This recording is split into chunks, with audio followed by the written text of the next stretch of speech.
عليه ونعوذ بالله من شرور أنفسنا ومن سيئات أعمالنا من يهده الله فلا مضل له ومن يضلل فلا هادي له ونشهد أن لا إله إلا الله وحده لا شريك له ونشهد أن محمدًا عبده ورسوله أما بعد فأعوذ بالله من الشيطان الرجيم بسم الله الرحمن الرحيم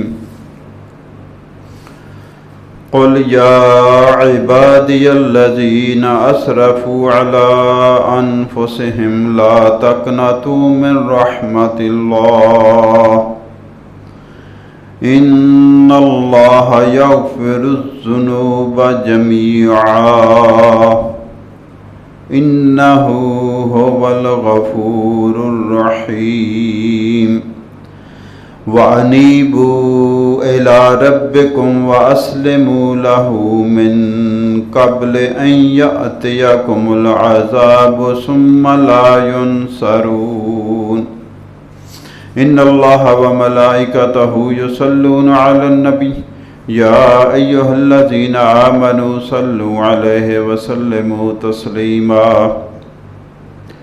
اللهم صل على محمد وعلى آل محمد كما صليت على إبراهيم وعلى آل إبراهيم إنك حميد مجيد اللهم بارك على محمد وعلى آل محمد كما باركت على إبراهيم وعلى آل إبراهيم إنك حميد مجيد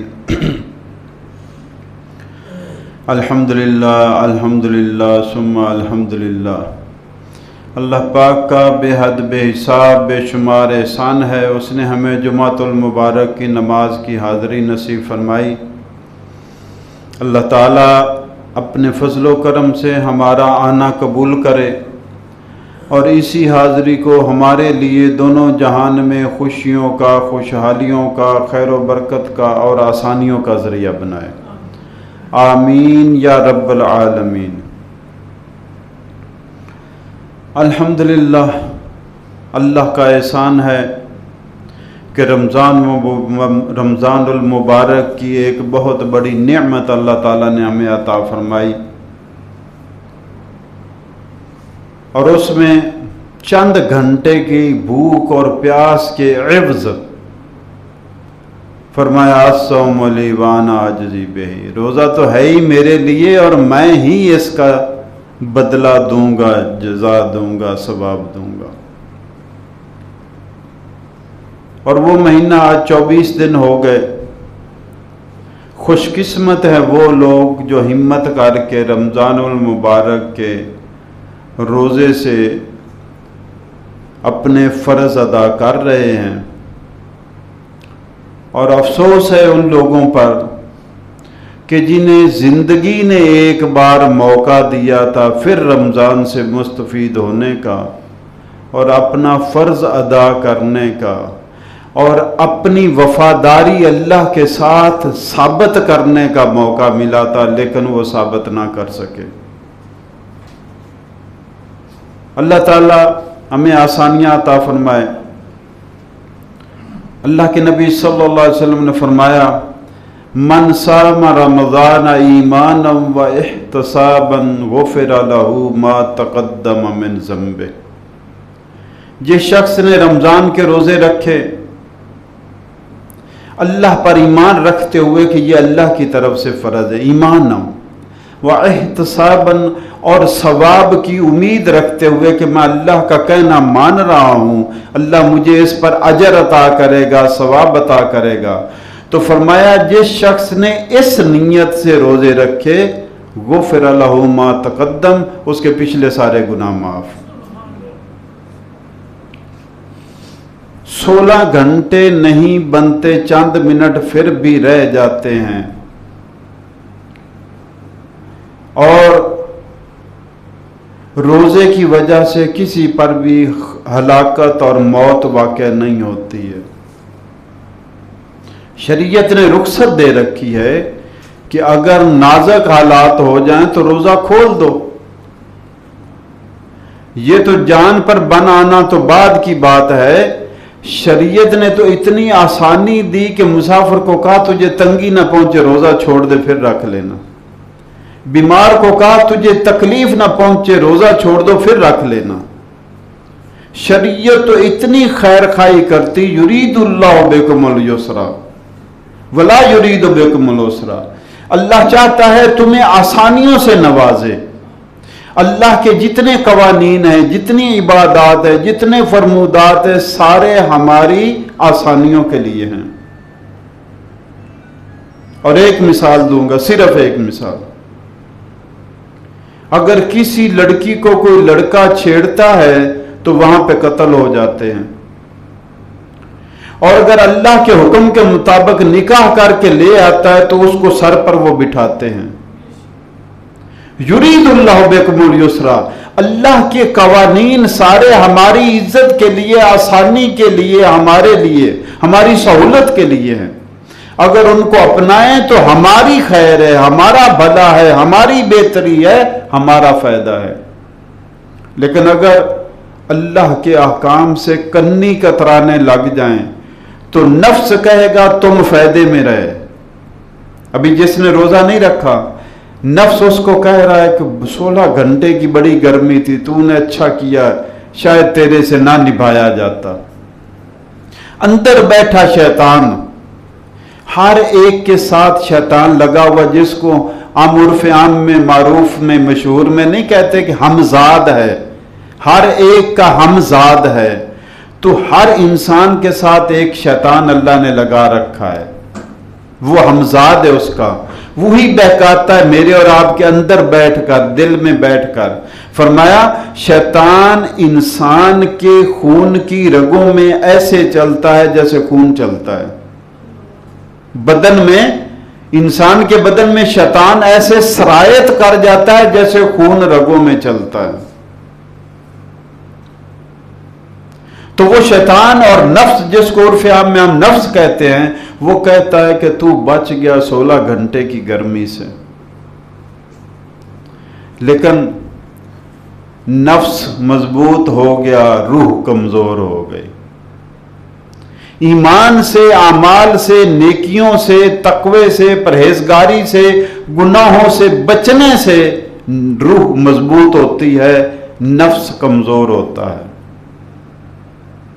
لیکن جب فرائض سے لاپرواہی ہوگی، احکامات سے لاپرواہی ہوگی، مناہیات، مکروہات اور محرمات میں بندہ ملوث ہوگا تو نفس مضبوط ہوتا جائے گا، روح کمزور ہوتی جائے گی.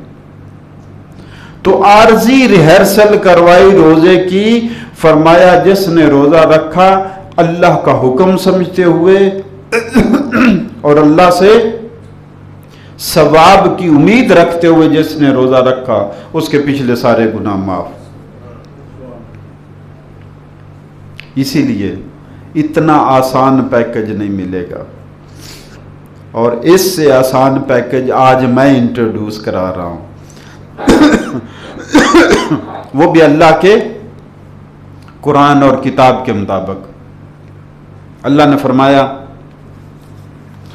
سورہ زمر کی آیت نمبر 53 اور 54، قل یا عبادی الذین اسرفوا علی انفسہم. اعلان کروا رہا ہے رب کائنات. قل، اے میرے نبی کہہ دو، بتا دو، لوگوں کو بتاؤ. حالانکہ اگر کل کہہ کر نہ بھی آیت آتی تو اللہ کے نبی نے قرآن کی تعلیمات لوگوں تک پہنچانی تھی، رکھ تھوڑی رہنی تھی. لیکن حکم آیا. یہ اتنی اہم بات ہے. قل، اے میرے محبوب کہہ دو، بتا دو، اعلان کر دو. کن کو بتا دو؟ یا عبادی الذین اسرفوا علی انفسہم. کہو، بتاؤ میرے بندوں کو کہ اے میرے بندوں جو اپنی جانوں پر ظلم کر بیٹھے، یعنی گناہ کیے. کون ہے جس نے گناہ نہیں کیا اور اپنی جان پر ظلم نہیں کیا؟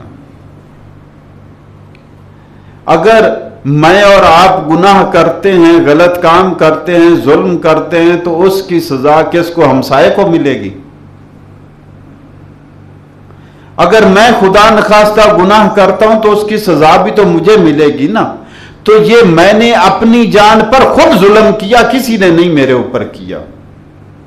اسی لیے فرمایا قل، اے میرے محبوب بتاؤ لوگوں کو، یا عبادی، اے میرے بندو، یہ وہ شرک کرنے والے، کفر کرنے والے، کبیرہ کرنے والے، کیا کچھ کرنے والے، اور اللہ کہہ رہا ہے یا عبادی، اے میرے بندو۔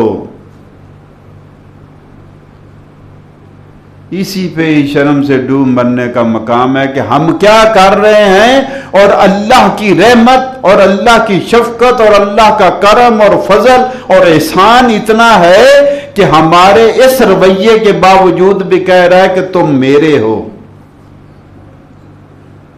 اس کی طرف سے انکار نہیں ہوا، انکار ہماری طرف سے عملی صورت میں ہوا کہ ہم نے عمل سے ظاہر کیا کہ ہم تیرے نہیں، ہم شیطان کے ہیں۔ اگر کوئی سود کا دھندا کرتا ہے تو اپنے عمل سے ثابت کرتا ہے کہ یہ اللہ کا بندہ نہیں ہے، یہ شیطان کا پیروکار ہے۔ اگر کوئی شراب کا کاروبار کرتا ہے، ملاوٹ کا کاروبار کرتا ہے، دھوکہ دہی کرتا ہے، نوسر بازی کرتا ہے، لوگوں کے حقوق تلف کرتا ہے، تو وہ اپنے عمل سے، دعویٰ تو اس کا ہوگا کہ اللہ کا بندہ ہے، لیکن عمل سے ثابت کر رہا ہے کہ یہ اللہ کا نہیں، شیطان کا بندہ ہے۔ تو اللہ فرما رہے ہیں قل یا عبادی الذین اسرفوا علی انفسہم، اے میرے بندو جو اپنی جانوں پر ظلم کر بیٹھے، متقیوں کو نہیں بلایا، پرہیزگاروں کو نہیں کہا کہ اے میرے بندو، کبیرہ گناہ کرنے والوں کو کہا جو اپنی جانوں پر ظلم ڈھا بیٹھے ہیں، لا تقنطوا من رحمت اللہ، کہیں گناہوں میں ڈوب کر یہ نہ بھول جانا کہ اللہ کی رحمت تنگ ہے۔ ہوتا ہے نا بندہ گناہوں میں ڈوب جاتا ہے تو پھر وہ اس پر سوچ نفس کی، شہوت کی اور شیطان کی یہ غالب آ جاتی کہ اب میرا بچنے کا کوئی راستہ نہیں ہے۔ چھوٹی چھوٹی بیماری پر آپ لوگوں نے سنا ہوگا، لوگ کہتے ہیں میں نہیں ہونے بچنا، اور پھر صحیح ہو جاتا ہے وہ۔ یعنی اس کا حوصلہ اتنا ہوتا ہے، ہماری اوقات ہی اتنی ہے، تھوڑا سا دباؤ آتا ہے، تھوڑا سا بوجھ آتا ہے، تھوڑا سا غم آتا ہے، تھوڑی سی تنگی آتی ہے، ہم کہتے ہیں کہ اب نہیں بچنا، میرے بچنے کا کوئی راستہ نہیں ہے۔ تو جب یہ الفاظ منہ سے نکلتے ہیں تو یہ رویہ بتا رہا ہوتا ہے کہ یہ اللہ کی رحمت سے مایوس ہے بندہ۔ لا تقنطوا من رحمت اللہ، اے اپنی جانوں پر گناہوں کے پہاڑ توڑنے والوں، اللہ کی رحمت سے مایوس نہ ہونا۔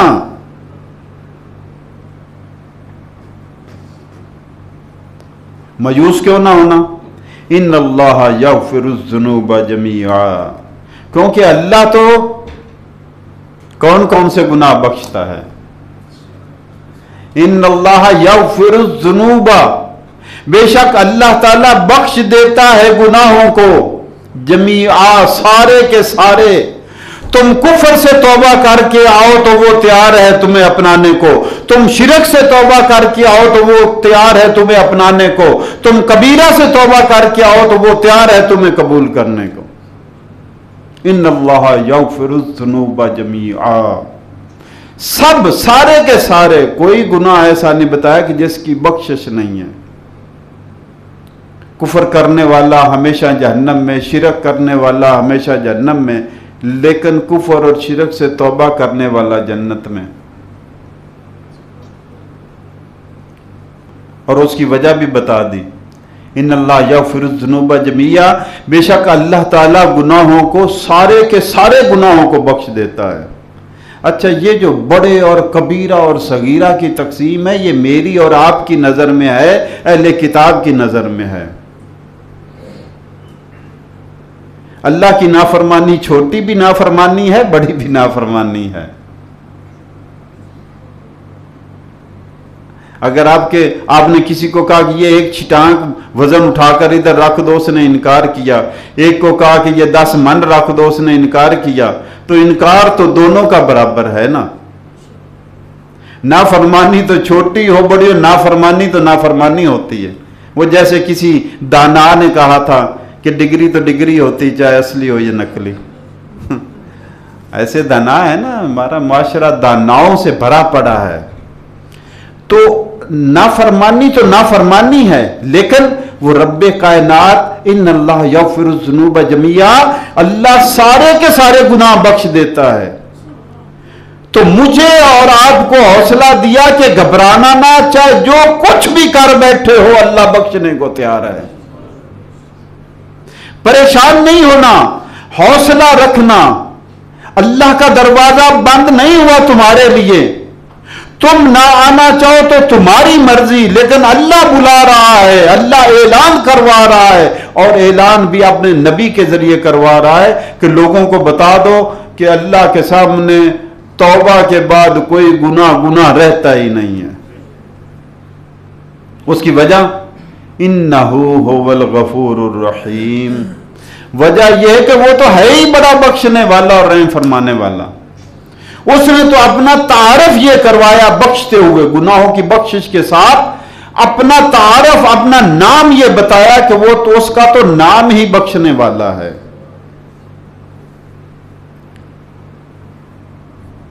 چند سال پہلے میں ایک پرائیویٹ ہاسپٹل میں بیٹھا کرتا تھا شام کو، تو ایک مریض عموماً دوائی لینے آتا تھا میرے پاس، اس کا نام تھا عبد الغفور۔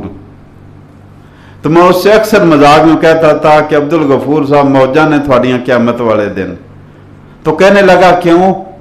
میں نے کہا جی اعلان آپ کا نام پکارنا ہے نا جی، عبد الغفور حاضر ہو، بخشنے والے کا بندہ، تو پہلے ہی اعلان ہو گیا کہ بخشا گیا۔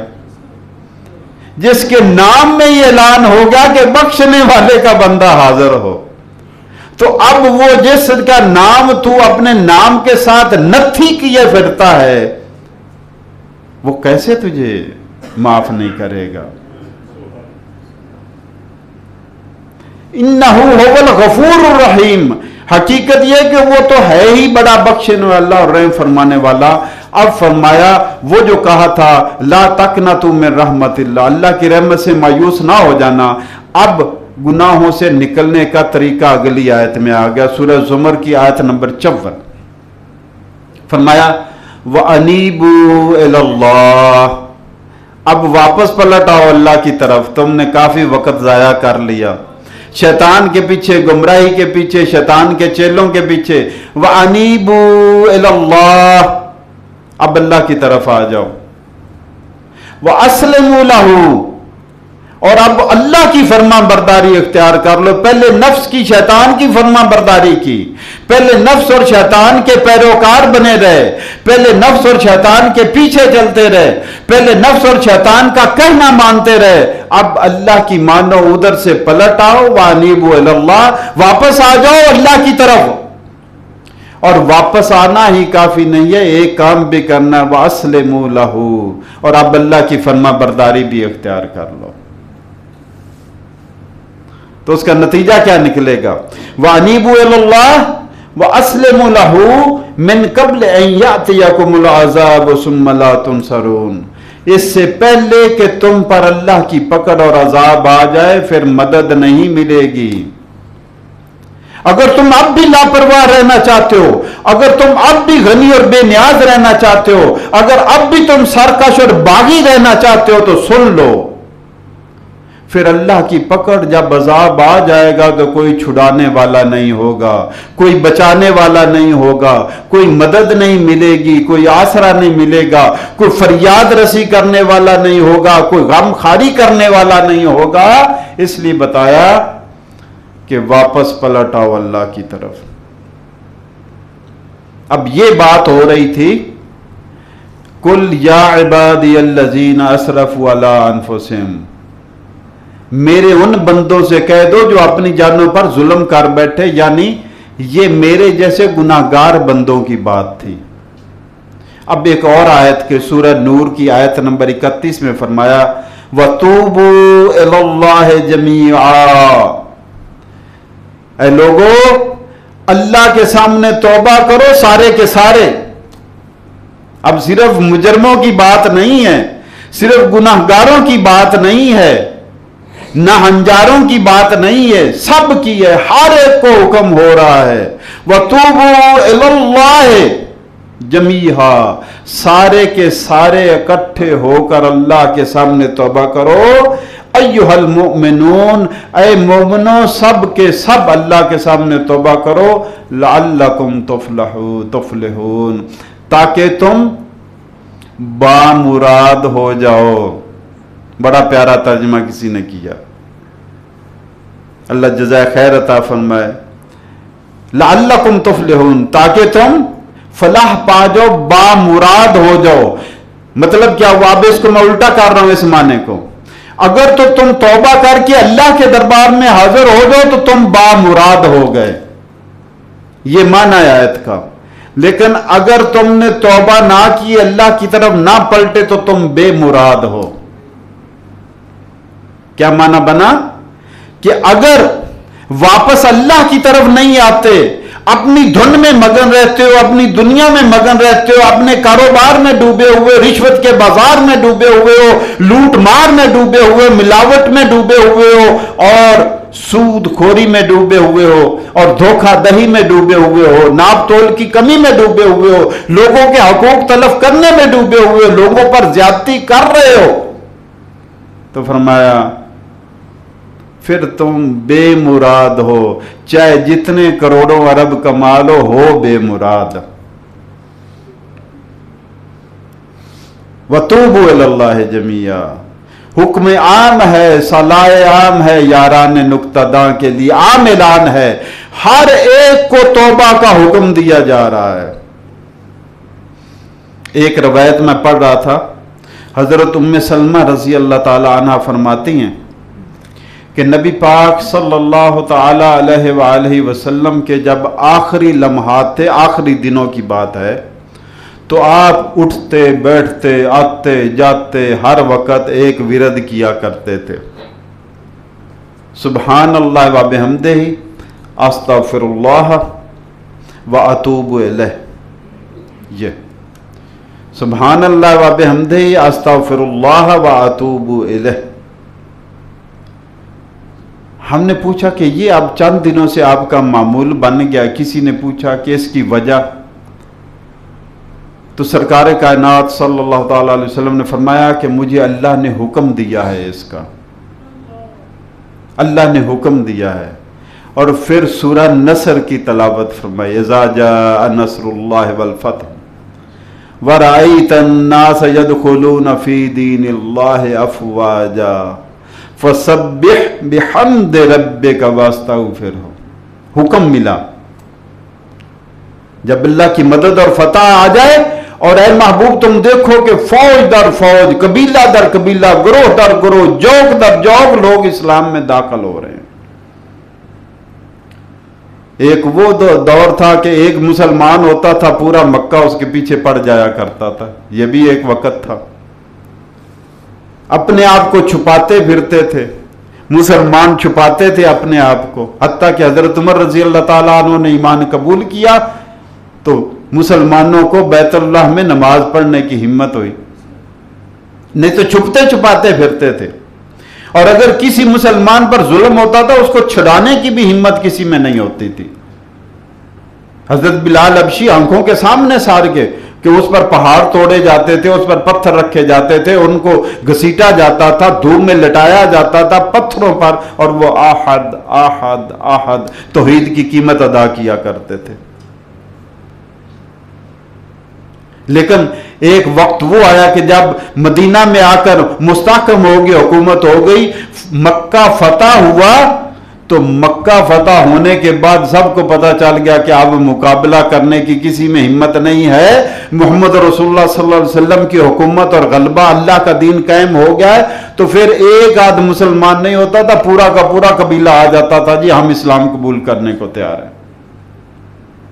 تو جب یہ کیفیت آئی تو فرمایا اذا جاء نصر اللہ والفتح ورأیت الناس یدخلون فی دین اللہ افواجا، اے محبوب آپ دیکھو کہ لوگ اب قبیلوں کے قبیلے جوک در جوک داخل ہو رہے ہیں، تو دین مکمل ہو گیا، اسلام غالب ہو گیا، دین نافذ ہو گیا۔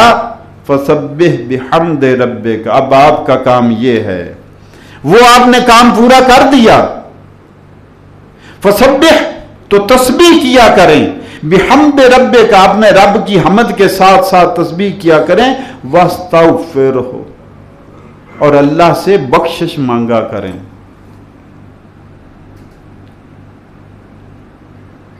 انہ کان توابا، وہ بڑا مہربان ہے، وہ توبہ قبول کرنے والا ہے، وہ بڑا رحمت فرمانے والا ہے۔ تو فرمایا مجھے اللہ کا حکم ہے۔ ایک اور روایت میں آتا ہے نبی پاک صلی اللہ تعالی علیہ وسلم نے فرمایا یا ایھا الناس توبوا الی اللہ، یہ مسند احمد میں بھی ہے اور مسلم شریف صحیح مسلم کی روایت ہے۔ یا ایھا الناس توبوا الی اللہ، اللہ کے نبی صلی اللہ علیہ وسلم نے فرمایا کہ لوگو اللہ کے آگے توبہ کر لو، لوگو اللہ کے آگے توبہ کر لو۔ فَإِنِّي أَتُوبُ فِي الْيَوْمِ إِلَيْهِ مِئَةَ مَرَّةً، کیونکہ میں بھی روزانہ 100 بار اللہ کے سامنے توبہ کرتا ہوں۔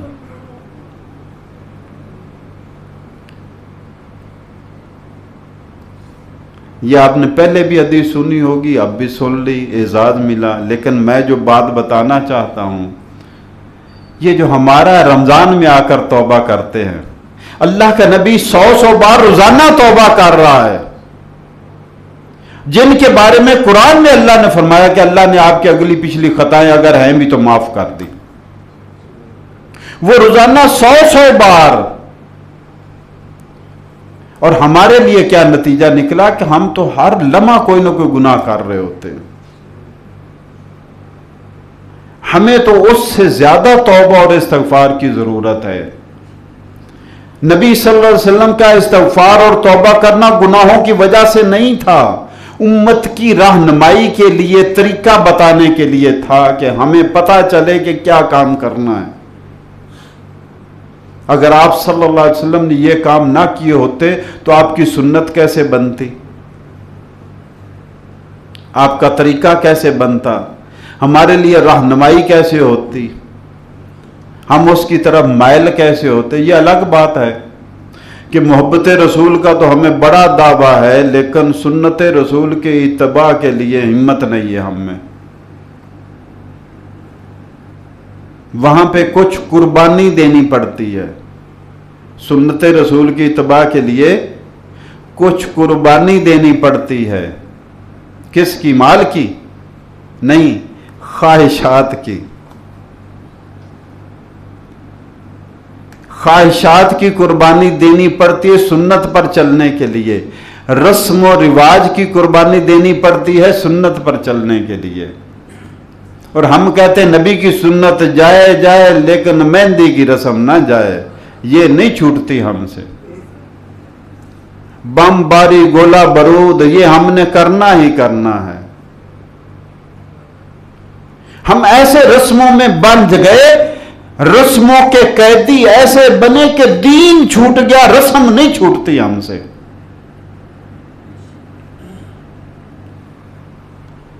اللہ تعالیٰ فرماتے وَتُوبُوا إِلَى اللَّهِ جَمِيعًا أَيُّهَا الْمُؤْمِنُونَ لَعَلَّكُمْ تُفْلِحُونَ، اے ایمان والو سارے کے سارے اکٹھے ہو کر اللہ کے دربار میں توبہ کرو تاکہ تم سارے بامراد ہو جاؤ۔ تو اگر بامراد بننا ہے تو آج توبہ کر کے اٹھنا ہے۔ قرآن میں بامراد ہونے کا فارمولہ بتا دیا کہ اللہ کے دربار میں توبہ کرو، اور توبہ کا لفظی معنی ہے پلٹ آنا، واپس آ جانا۔ یعنی جس رستے پر پہلے چلا جا رہا تھا، بندے نے فیصل آباد جانا تھا، ایک سڑک پر چل پڑا، اس کو پتا چلا وہ تو بچے کی آ گیا، یہ تو لاہور کو جا رہا ہے، تو جو ہی اس کو پتا چلا واپس پلٹا۔ اپنی اصل منزل کی طرف، اس کو توبہ کہتے ہیں۔ شیطان کے پیچھے چلا جا رہا تھا، ملاوٹ والا کاروبار کر رہا تھا، رشوت میں پیسہ سمیٹ رہا تھا، 2 نمبری کر رہا تھا، لیکن جو ہی احساس ہوا میں غلط کر رہا ہوں، میں عاقبت بنا نہیں رہا، بگاڑ رہا ہوں، میں اپنی قبر کو جنت کا باغ نہیں جہنم کا گڑھا بنا رہا ہوں، جو ہی احساس ہوا تو اس کام کو چھوڑ دیا۔ پہلا قدم توبہ کا یہ ہے، گناہ کو فوری طور پر چھوڑ دینا۔ اور دوسرا، یہ شرائط ہیں 4 توبہ کی۔ توبہ 4 شرطوں کے بغیر مکمل ہی نہیں ہوتی۔ یہ جو وہ ہم توبہ کرتے ہیں نا، وہ قوالوں والی توبہ، میری توبہ، وہ توبہ نہیں ہے دین میں، شریعت میں۔ شریعت میں توبہ ہے ان حرکتوں سے باز آ جانا جو دین کے خلاف ہیں۔ اگر میرے اور آپ کے لچھن وہی کے وہی رہے تو پھر توبہ کون سی ہوئی؟ پہلی ہے فوری طور پر اس کام کو چھوڑ دینا جو شریعت کے خلاف ہے۔ نمبر 2، چونکہ کر چکا ہے وہ کام، اس پر ندامت اور شرمندگی کا اظہار کرنا اللہ کے سامنے، یا اللہ میرے سے کیا ہو گیا، مجھے زیب نہیں دیتا تھا یہ کام کرنا جو میں نے کیا۔ ہمارا معاملہ ویسے بڑا عجیب ہے، جن باتوں پر ہمیں شرمندہ ہونا چاہیے ان پر نہیں ہوتے ہم، اور جن پر نہیں ہونا چاہیے ان پر شرمندہ ہوتے ہیں۔ اگر شریعت کی بات پوچھنی ہو تو پتہ نہیں جی حضرت کیا کہیں گے، مجھے شرم آتی، آپ پوچھ کر بتا دیں۔ اور جو بے شرمی والے کام ہیں وہ ہم دھڑلے سے کر رہے ہوتے ہیں۔ پہلی، گناہ سے باز آ جانا، پہلی شرط توبہ کی۔ دوسری شرط، شرمندگی اور ندامت کا اظہار کرنا، اللہ کے سامنے، بندوں کے سامنے نہیں۔ اور تیسرا، آئندہ ایسا نہ کرنے کا تحیہ کرنا کہ میں آئندہ نہیں کروں گا۔ حدیث پاک میں آتا ہے کہ توبہ نصوح اور سچی اور خالص توبہ وہ ہے کہ بندہ ایسے ہی گناہوں کی طرف دوبارہ نہ جائے جیسے کھیری سے تھنوں سے نکلا ہوا دودھ واپس نہیں نہ جا سکتا۔ تھنوں سے نکلا ہوا دودھ واپس تھنوں میں نہیں جا سکتا۔ فرمایا سچی توبہ یہ ہے کہ بندہ پھر واپس گناہوں کی طرف نہ جائے۔ یہ مثالیں دے دے کر میرے اور آپ کے پیارے نبی صلی اللہ علیہ وسلم نے مجھے اور آپ کو سمجھایا، کم عقلوں اور بے عقلوں کو سمجھایا کہ ہماری مت ہی ٹیڑھی ہے۔ اور چوتھا، توبہ کا جز، اور اس حوالے سے ایک بات بھی جمعۃ الوداع کے حوالے سے بڑی مشہور آ گئی کہ جناب جمعہ کی نماز کے بعد 4 رکعت ایسے پڑھ لیں، ایک رکعت میں آیت الکرسی ہے، فلاں فلاں، تو 70 سال کی نمازیں جو نہیں پڑھی ہیں وہ کفارہ ہو جائے گی۔ موجوں لگ گئی ہیں جی۔ پھر یہ انہی فارمولوں کی وجہ سے مسجد ویران ہوئی، کوئی آتا ہی نہیں کہ ایک بار پڑھ لیں گے 4 رکعتیں جمعۃ الوداع پہ پڑھ لیں گے، موجیں ہوگی بس۔ چوتھا جز توبہ کا، اگر بندوں کے حقوق تلف کیے تو ان کو ادا کرنا یا ان سے معاف کروانا، اور اگر اللہ کے حقوق ہے تو ان کو قضا کرنا، ان کو ادا کرنا۔ گن کر پوری نمازیں جتنی قضا کی ان کو گن کر ادا کرنا، کوئی 4 رکعت سے فارمولہ نہیں چلے گا۔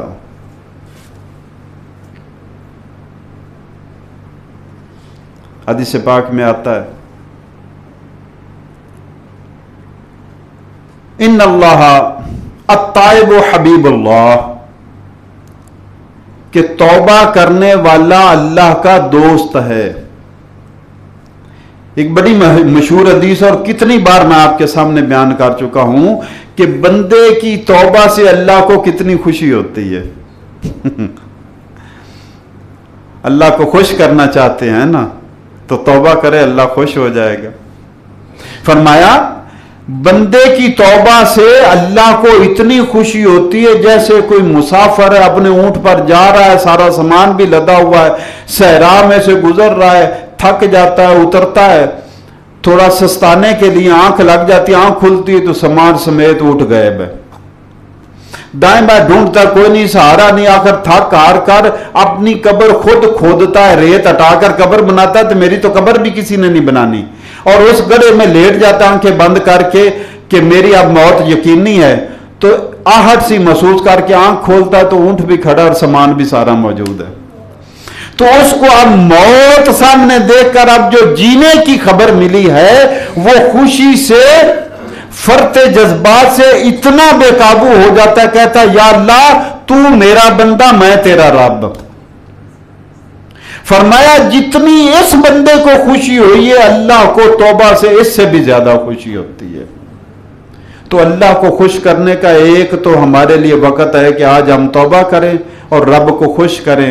یہ یقینی بات ہے، میرے اور آپ کے پیارے نبی صلی اللہ علیہ وسلم نے بتایا کہ توبہ سے اللہ خوش ہوتا ہے، اور توبہ کا مطلب ہے پہلی حرکتیں چھوڑ دینا، ان پر شرمندگی کا اظہار کرنا، اللہ سے معافی مانگتے رہنا، اور بار بار توبہ کرنے کی تلقین علماء نے اس لیے فرمائی کہ چونکہ یقینی نہیں ہے کسی کو بھی میری توبہ قبول ہوئی یا نہ ہوئی، اس لیے آخری سانس تک توبہ کرتے رہنا چاہیے، روزانہ توبہ کرنی چاہیے، سوتے وقت پورے دن کی غلطیوں کی توبہ اور معافی مانگ کر سونا چاہیے، اٹھتے ہی اللہ سے استغفار اور توبہ کر کے دن کا آغاز کرنا چاہیے، جب بھی یاد آ جائے توبہ کرتے رہنا چاہیے۔ استغفار حدیث پاک میں آتا ہے کہ جو بندہ یہ چاہے کہ قیامت کے دن نامہ اعمال کو دیکھ کر خوش ہو جائے، ابھی تو ہم بات کر رہے تھے نا کہ اللہ خوش ہوتا توبہ سے، تو حدیث میں آیا کہ اگر تم چاہتے ہو کہ نامہ اعمال جب سامنے آئے تو دیکھ کر تم خوش ہو جاؤ تو کیا کرو؟ فرمایا کثرت سے استغفار کیا کرو، کثرت سے گناہوں کی معافی اور بخشش مانگا کرو، توبہ کیا کرو، قیامت کے دن جب نامہ اعمال ان الحسنات یذھبن السیئات، کیونکہ نیکیاں گناہوں کو ویسے ہی کھا جاتی ہیں۔